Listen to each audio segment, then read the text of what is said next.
皆さんこんにちは。パリでテーラーをしている鈴木健一郎と言います。このチャンネルではフランスのテーラーリング、そしてものづくりについてフランス文化も含めいろいろとお伝えをしていきたいと思います。初めてご覧になる方もいらっしゃると思いますので、簡単に自己紹介をさせていただきます。2003年にフランスに渡り、パリの数々の名店でテーラーとして修行をしました。2007年にフランスで初めての日本人カッターとしてフランチェスコ・スマルトに招かれ、その後2012年フランスで初めての日本人テーラーとして独立し、現在に至ります。在仏約20年の中で学びました数多くのことをここではお伝えしていきたいと思います。どうぞよろしくお願いいたします。詳しい経歴につきましては概要欄をご覧ください。今日は私がこれまで自分の服を何十着と仕立ててきた中で分かった、オーダーする際の注意ポイントをお伝えしていきたいと思います。まず1つ目はコットン生地でパンツを注文する上での注意ポイントをお伝えします。通常ですね、コットンパンツには膝部分の滑りを良くするための裏地、通常ですね、通称膝裏をつけません。一般的に街中で見かけるチノパンにも膝裏はついていないので、この部分に裏地はつけないのが普通だと思いますが、1点注意しなくてはいけないポイントがあります。もし細身のパンツをご注文された場合、膝裏をつけないで作ると、このようにですね、上下に屈伸した時、ゴワゴワとこの辺りでパンツがくっついてしまいます。例えばこのように椅子などに座っていて立ち上がった時、またもしくは何か物を拾おうとしてこのようにかがんだ時など、日常生活の中ではこのようにですね、前後に動くこと、このようにかがんだりすること、こういう動きは多々ありますよね。そうした時に裾が細いパンツの場合、必ずこの部分、膝の部分でごわついてきますので、立ち上がった時にこのズボン、パンツをですね直さなくてはいけなくなります。このようにゴワゴワしたものを下に直さなくてはいけなくなります。これ結構ストレスなんですよね。また常にこの膝の部分でゴワゴワしていますと、パンツ自体にですね常にシワが入りますので、見た目的にもあまり綺麗じゃないです。コットンパンツを作る上でもあえてですね、膝裏をこの中に膝裏をつけて作りますと、当然滑りが良くなりますので、仮に細身のパンツでも、裏地がないものに比べて格段に滑りが良くなって、パンツ自体のですねこのもたつき、ゴワゴワとしたもたつきは軽減されるかと思います。ただ一点注意しなくてはいけないのは、サッカーやラグビーなどを学生時代にしていまして、ふくらはぎですね、この部分、ふくらはぎが強く張っている方、ここに筋肉がある方ですと、仮に膝裏をつけて作っても当然ゴワゴワはしてきてしまいます。膝からですねこの裾にかけてストーンとこのパンツがストンときれいに落とすには、まず第一には細すぎない、あまりにも細すぎない裾幅が大事になります。その上でコットンパンツであっても、場合によっては膝の裏地をですねつけることで快適な履き心地になるということですね。注文する上ではその点も踏まえて、テーラーさんにご相談するといいと思います。注意ポイントの次、2つ目、2つ目はジャケットの裏地についてです。背中部分の裏地を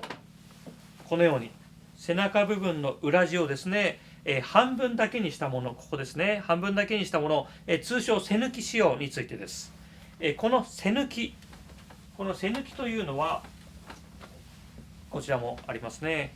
はい、この背抜きですね、この背抜きは通常夏用のジャケットでよく目にするかと思います。これは少しでも涼しくするための仕様ですね。この背抜き仕様、夏にはいいんですが、たまにこのような冬用のジャケットでもこういった仕様を見かけます。というのも背抜きにすると、一見カジュアルな印象になりますので、ツイードの生地だったり、コットン生地といった、スーツ生地ではない、若干カジュアルな生地の場合、どこかかっこよく見えるということから、背抜きにすることがあるんですね。スーツをオーダーされている方であれば、いろいろなセレクトショップさんや、テーラーさんなどで、そのような洋服をですね見かけたことがあると思います。これ要注意なポイントがあります。私はお客様に提案するにあたって、まずですね、自分自身がその形で作ってみて、そして自分自身で着てみて、それがいいのであれば、提案するということを、モットーにしています。ある時このツイードのジャケット、これですね、このジャケットで、これでですね、背抜きで、仕立ててみました。はい、これですね。これは背抜きなんですが、特にこの裏地が小さいタイプ、要はこの表の生地のこの部分がですね、かなり大きくなってまして、裏地が少ないタイプ。はい。これで作ったんですが、もう悪いことしか起きないんですね。まず第一のポイント。はい。このツイード生地は、皆さんご存知かと思うんですが、手触りがですね、非常にゴワゴワしていますので、このジャケットの下に、薄手のセーターとかカーディガン、本当に薄いものでも、そういうものを着た場合、この背中に裏地がないので、ゴワゴワしてこう滑りません。そのため着心地が非常に悪い。そして第2のポイント。セーター自体がですね、中に着ているセーターがとても傷みます。毛玉がすごくできやすいです。というのも、セーターとジャケットがこういう風な動きの時にですね、常に擦れてしまっているので、とても傷むんですね。そして第3のポイント、ジャケット自体が着た時に重く感じます。先ほどお伝えしましたように、着心地がゴワゴワしますので、非常に着ている感覚、着心地が悪いです。そして常にですね、後ろにこのように引っ張られる感覚が出てきますので、普通に着るよりもジャケットが重く感じます。例えばバブアもそうですね。バブアというのはご存知の方も多いと思うんですが、英国製のバブア、狩猟のハンティングの時に着る、雨よけだったり、茨よけのこの上着ですね。このバブア、見た目的には非常にかっこよく、私も愛用しているんですが、基本は裏地がついてない仕様となります。そのため、やはり着るとですね、すごく、なんというか、ゴワゴワして重たく感じますね。見た目的には格好がいいのですが、着ていてですね、着心地がいいとは、私はちょっと思わないんですね。そうしたことから、秋冬物の、ジャケットだったり、そういったバブアといった、そういったコートにはですね、背抜きではなく、総裏にすることを、必ず私はこれはお勧めをしています。はい、注意するポイント3つ目、ツイード生地で、ジャケットを注文するときの注意点です。はい、スコットランド製のツイード生地は、雰囲気もありますし、非常に魅力的です。例えばこちらの、こちらですね、ポーター&ハーディングというブランド、これはスコットランド製のツイードになります。はい、ポーター&ハーディングやもしくはラバットといった、非常に有名な老舗のツイードの生地メーカーがありますが、そういったスコットランド製のツイード生地は雰囲気もあるし非常に魅力的です。見ていても綺麗ですし、色のニュアンスも独特ですね。それに対してイタリア製のツイード生地っていうのは、本当に柔らかくて、手触りもまるでカシミヤみたいです。それに対して英国ツイードというのはその中間で、適度に生地にコシがあります。生地がですね、好きな方からすると、いやもうツイードといったらね、もうそれは間違いなくスコットランド製でしょうというふうに言いたくなるかもしれない。そうなんです。非常に魅力的なんです。私が今日着ているこれもですね、これもスコットランドの、ツイードになります。はい、こちらもですね、これも、スコットランド製の、ツイードになります。これらのスコットランド製のツイード、いわゆる、本当にクラシックなものっていうのは、いわゆる狩猟用生地と考えられていますので、このハンティングの際にですね、このように草木をかき分けて進んでいきますね。そうした時に、チクチクとですね、肌に、刺さる茨もあります。そうした尖った草木が、直接肌にですね刺さらないほど、生地自体のこの目もですね、びっしりと打ち込みがしっかり入ってますので、また雨とか風とかにもびくともしないほど丈夫です。ですので、見た目もクラシックでとても魅力的なんですね。ただ実際に着てみると、硬い印象にどうしてもなる。はい、このようにですね、かなり硬い印象になります。もともとの生地が非常に硬いので、いくら着てもですね、何年着てもなかなか自分のものにならない。自分に馴染まないんです。昔からツイードといえば、軒下に3年ぐらい吊るしてから着るべしなんて言われますけども、本当にですね、軒下に3年吊るして、それでようやく少し馴染む、その程度なので、それから着るべしというような意味ですよね。硬いこのように硬い印象だと、着こなしをしてもなかなか自分のスタイルにしっくりと馴染んでいかない。なので、いわゆる英国的ななんというかがっちりとしたもう硬い印象にやはりなるんですね。それが、彫りの深いですねアングロサクソンの方や、フランス人であれば、このようなクラシックな印象の硬い印象のものも似合うと思うんですが、元来もともとですねこの彫りが浅い私たち日本人だと、どこかなんというか借りてきたような洋服みたいな印象になります。そうした意味では、英国ツイードやイタリアンツイードっていうのもおすすめです。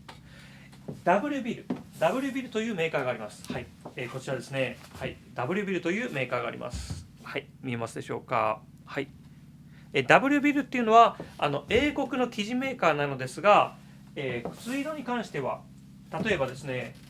はい、これはアイリッシュドネガルツイード、はい、もしくはこれはクラシックシェットランドコレクションですね。はい、これらのツイードに関してはこれもヴィンテージシェットランドコレクション。はい。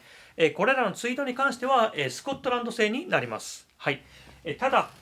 シェットランドウール 100% で、織り上げられてますので、手触りはですね、非常に柔らかくて、ラバットや、先ほどお伝えしましたポーター&ハーディングといった、本格的な、スコットランド製の、このようなツイードに比べますと、ずっとですね、柔らかい手触りになります。それが特徴になります。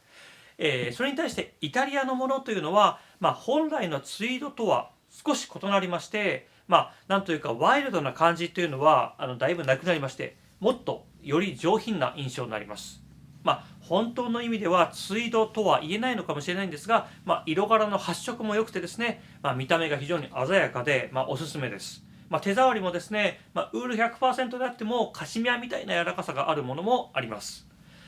これらをまとめますと、分厚いスコットランドツイードも本当に良くて魅力的なんですが、仕立てると非常に硬い印象になるので、自分の肌に馴染むまで何年も時間がかかります。それに対して、英国ツイードっていうのは仮にスコットランド製であっても、ウール自体が柔らかいものを使ってますので、柔らかくて非常に着心地がいいものもあります。そしてワイルドな、そやな雰囲気を残しながら、生地にですね適度な張りとこしがありますので丈夫でもあります。そしてイタリアの生地っていうのは、色柄の発色も良くて、着ると非常にモダンな印象になりますね。なので、東京や大阪、京都、福岡といった大都市でですね、もう街中でさらっと着るにはおすすめです。都会的な印象になるんですが、丈夫さっていうのは、英国のものやスコットランドのツイードには劣ってきますね。ということでツイードを選ぶ際はスコットランド製が絶対にいいよというわけではなくて、まずはですね柔らかさ、ご自身で触ってみて柔らかさ、そして色柄という形で決めていくのがいいと思います。はい。その次4番目ですね。4番目は、芯なしジャケットというのは、軽くて着心地がいいということですね。これは正しい部分と正しくない部分があります。芯なしジャケット、これは手で持ってみるとですね、本当にシャツのように軽いのに、着てみると意外とですねゴワゴワしてくる。確かにシャツみたいで着やすいけども着心地がいいかというと、よくわからない。逆にですね重たい冬物の生地で、ジャケットを仕立てると、手で持ってみるとですね、ずっしりと重たいというのがありますね。350から 450g といった重たい生地で仕立てると持ってみるとかなり重たいんですが、着てみると意外とそうでもないみたいな、そういうことがあります。ただですねいい仕立てでジャケットを仕立てると、今お伝えしてましたように手で持ってみると意外と軽いなということがあります。これはジャケットの中にですね入れている真地のおかげになります。はい、このような真地ですね。以前の動画でも、お伝えをさせていただきましたが、このような真地のおかげでだいぶ、軽く感じます。というのも私たちはこの芯のですねこの肩の部分、はい、ここですね、この肩の部分でこれだけ伸ばすんです。この高さは5センチぐらいになるほどボリュームを出します。このボリュームが着心地にどうつながるのと思われるかもしれないんですが、それをちょっとお伝えをさせていただきます。これはですねこのように伸ばされたボリュームは仕立ての最終段階でぐっとここのボリュームがですね、ここですね、ここのボリュームがぐっとこのように前に回ってきます。はい、この前に回ってくるんですね。皆さん、ご自身のこの辺りをちょっと触ってみてください。はい、ここですね、皆さん骨がありますよね。これがいわゆる前肩と呼ばれる部分になります。なんかこう既製服の服とかをですね、こう着られてみて、なんか着心地が悪いな、着ててこの服なんか疲れるよなといった、洋服、そういった体験というのは必ず皆さんあると思うんです。それはですね、ここのですね、この前肩部分のゆとりというのが足りないからなんですね。私たちテーラーではほぼ全てのジャケットにこのような芯を入れます。そしてこの部分、この先ほどお伝えしたこの部分をですね、ぐーっと前肩のゆとりをこう伸ばして、ぐーっと前肩のゆとりを作る。そして下手の最終段階、肩を作り、この袖を作る、この最終段階で今のボリュームを前にぐるっと回す。つまりどういうことが起きるかと言いますと、このボリュームをこう前にぐるっと回すことですね、本来ここにあります前肩のこの骨部分、ここですね、にぴったりとこの伸ばした部分、5センチの伸ばした部分がピタッと当てはまるようになるんですね。そのため、着た時に、このように着た時に、ここに肩のこの前肩の部分にジャケットが微妙に当たらないんです。直接ぶつからないんです。そうなると当然このように着て肩を動かしてもぶつかりませんのでストレスがない、そして軽く感じるといった、そういったロジックなんですね。芯なしのジャケットの場合、芯自体が、このようにですね、芯自体が入れてないので、軽くて着やすいというような、宣伝文句みたいなのがあるかと思うんですが、正しい部分というのは確かに、軽いということです。このような芯が入ってないので、ジャケット自体をこういうふうに持った時にですね、非常に軽い。ただそれに対して正しくない部分というのはよほどですね、この前肩部分のこの部分のですねカッティング、型紙をですね上手に作っていないと、軽いんだけど着心地がなんか悪いよねといったジャケットに、感じられるかと思います。芯なしというのが一概に素晴らしいかというと、そういうわけではないということですね。注意するポイント5つ目になります。その5つ目はモヘアコン生地、いわゆるトニックというのは、格好はいいんですが場合によっては生地が裂けるというお話になります。モヘアとですねウールの混合生地、これは大きく分けて2種類あります。まず1つ目はですね、夏用のモヘアウールになります。生後3ヶ月以内のアンゴラヤギから取れる、スーパーキットモヘアを使ったもので、グラム数のですね、軽めの220から250グラムといった、生地、例えばですね、こちらですね、英国ハリソンズの、ケープキット、見えますでしょうか、ケープキットが、有名です。こちらになります。ご覧ください。60% スーパーキットモヘア、それに 40% スーパー 100S のウールになります。こちらですね。これは、このバランス、スーパーキットモヘア60、ウール 40% のバランスで織られてまして、5月から9月くらいまで着れます。比較的涼しくてですね、通気性も若干このように透けて見えるぐらいですね。このように若干透けて見えるぐらい、通気性もいい生地になります。もう一つの、モヘアウールというのは、こちらですね。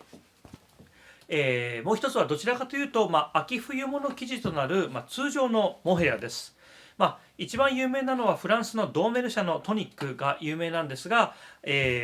混合としましては、モヘアちょっとご覧ください。モヘアですね、モヘア 30%、ウール 70% の配合となりまして、今ではですね、フランスのドーメル以外でもこのようにですね、イタリアのカチョッポリといったさまざまなメーカーがこの配合で出しています。このタイプのモヘア生地、同じモヘア混合生地でも非常にゴワゴワしています。手触りは夏用のスーパーキットモヘアの方がはるかにしなやかで、柔らかさもあるのに対して、こちらのクラシックなモヘアの場合は非常にゴワゴワしていて決して着心地がいいというものではありません。ただスーツとして出来上がるとですね、このようにですね、独特のかっこよさがあります。ゴワゴワっとしている生地なんですが、その分ですね、このウエストの絞りというのも非常にシャープに出まして、全体のカッティングラインがですね際立ちます。ちょっと私も着てみますね。はい、着てみました。はい、着てみるとですね、はい、全体のカッティングラインがかなり際立ちます。胸周り、ラペル周りというのも非常に男性的になりまして、とにかくですね、一般的なウール生地に比べてかなり個性が強くて、本当にかっこいいものになります。こうした意味からですね、このトニックというこのモヘア 30%、ウール 70% のこのタイプはですね、好きな方もたくさんいると思うんですが、一つ注意点があります。それをですね、場所によっては避けるということですね。このモヘアというのは非常に硬くゴワゴワしていますので、ウール 100% の生地に比べて伸縮性があまりないんですね。そのため、パンツのですねこうしたフロントの折り目ラインだったり、このようにですねポケット、この部分のこうした縫い目などでは、力がですねぐっとかかった際にこの縫い目自体からパキッと裂けることがあります。ただ触ってみるとですね非常に分厚いんです。秋冬なので分厚いので、こんなに分厚いんだから大丈夫でしょうと思われがちなんですが、確かに全体的にはタフな生地なんですが、縫い目の場所によっては避けてきますので、その部分は注意が必要となります。これを避けないように仕立てることもできるんですが、全体的にですね、見ましてウール 100% に比べると、長持ちはしませんので、それだけは覚えておかれた方がいいかと思います。ただ本当にかっこいい生地ですのでね、皆さん洋服が好きな方は本当にお好きな生地だと思います。本日はここまでになります。今日もご視聴いただきありがとうございました。本日の着こなしについて簡単にお伝えをさせていただきたいと思います。まず着ているこちらのジャケットですね。これはもう随分前になりましたが、私自身で仕立てました、スコットランド製のツイードの生地になります。先ほどお伝えしました通り、かなり硬くてゴワゴワする生地なのですが、だいぶですね、着込んでいくと、ようやく体に馴染んできて、かっこいい雰囲気になります。はい、こちらに合わせている、ネクタイは、これはうちのオリジナルのもので、肉厚のニットタイになります。私たちのオリジナルのニットタイの特徴はですね、他社のニットタイに比べてかなり分厚く、織られていますので、このように、ボリュームがですね出ます。通常のニットタイのようにペタンとしてしまうことはなくて、ボリュームが出るのが特徴です。これにですね合わせているチーフ、これは私たちのオリジナルではないのですが、このように同じ色のトーンで合わせてますので、着こなした時にですね、非常に相性がいいアイテムとしてこれを選びました。そしてですね合わせているパンツ、スラックスにつきましては、こちらになります。これはちょっとグリーンが入っている、コットン生地ですね。コットンのモールスキンという生地になります。モールスキン生地、かなりですねこれはグラム数も重くて、500グラム近くぐらいある非常に分厚い生地なんですが、このように、上で着ているツイード生地がかなり分厚くてゴワゴワしているものですので、それに合わせるには同じようなですね厚みがあるものを、あえて合わせています。そしてそこに合わせている、ソックスと、靴ですね、シューズに関しましては、こういう風な形になります。これはパリの、老舗の、シューメーカーの、オーベルシーのものになります。バックルが特徴的ですね。このような、スウェードの、オーベルシーのシューズに、うちのオリジナルの、ストライプのソックスです。このストライプのソックスも、全体のトーンですね、壊さないように、このようにネクタイの色、ポケットチーフの色と、合わせた形で、こういった、同じトーンの色を選んでいます。全体的にですね、このように少し落ち着いたトーンで合わせることでですね、若干地味になるかもしれないんですが、落ち着いた雰囲気になりますので、非常にまとまりがいい着こなしになると思っております。ぜひ皆さんも着こなしを楽しんでみてください。それではまた次回の動画でお会いできるのを楽しみにしています。ありがとうございました。